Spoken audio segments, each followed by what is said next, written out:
From the Home Slice News Center, this is the Daily Slice for Tuesday, November 22nd, 2022. I'm D. Ray Knight. This is what's going on.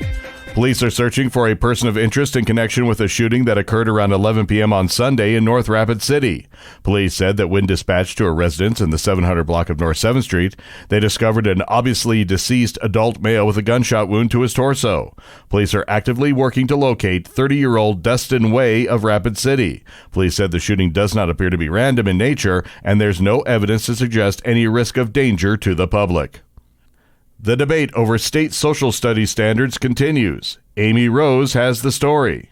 Debate around the proposed state social studies standards continued at the latest public hearing in Sioux Falls Monday. It is the second of 4 scheduled public hearings. A total of up to 90 minutes were allowed for proponent and opponent testimony. Shannon Malone with the Department of Education gave a summary of the public comment. As of November 18th, the Department of Education has heard 968 public comments on the proposed standards. In total, proponents have submitted 103 public comments. Opponents submitted 828, and there are 37 comments considered neutral. Public hearings will continue in early 2023.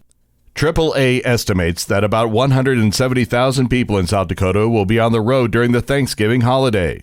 South Dakota Highway Patrol Colonel Rick Miller says drivers need to stay focused on the road in front of them. He says troopers will be out in full force over the holiday period, watching for impaired drivers. In national and international news, American consumers in nearly every industry will be affected if freight trains grind to a halt next month. One of the biggest rail unions rejected its deal Monday over concerns about demanding schedules and lack of paid sick time. The U.S. hasn't seen an extended rail strike in a century. Many businesses only have a few days' worth of raw materials and space for finished goods. If a strike goes past a few days, makers of food, fuel, cars, and chemicals would all feel the squeeze, as would their customers. That's not to mention the commuters who would be left stranded because many passenger railroads use tracks owned by the freight railroads. An Army veteran is being hailed as a hero in Sunday night's shooting at a Colorado Springs gay bar. Amy Rose has the details. An Army veteran who helped subdue the gunman at a gay club in Colorado Springs credits his military training and instincts in helping him disarm the attacker. Rich Fierro told reporters Monday he grabbed the gunman's body armor and began punching him. Authorities say Fierro and another man, Thomas James, stopped the shooter after he began spraying bullets inside Club Q on Saturday night. The rampage killed 5 people and wounded 17. His daughter's boyfriend, Raymond Green Vance, was among those fatally shot. Now the latest on the war in Ukraine. One of Ukraine's energy chiefs says rolling blackouts across Ukraine may continue through March. That warning comes as Ukrainians brace for a grim winter after weeks of relentless Russian strikes against its power grid.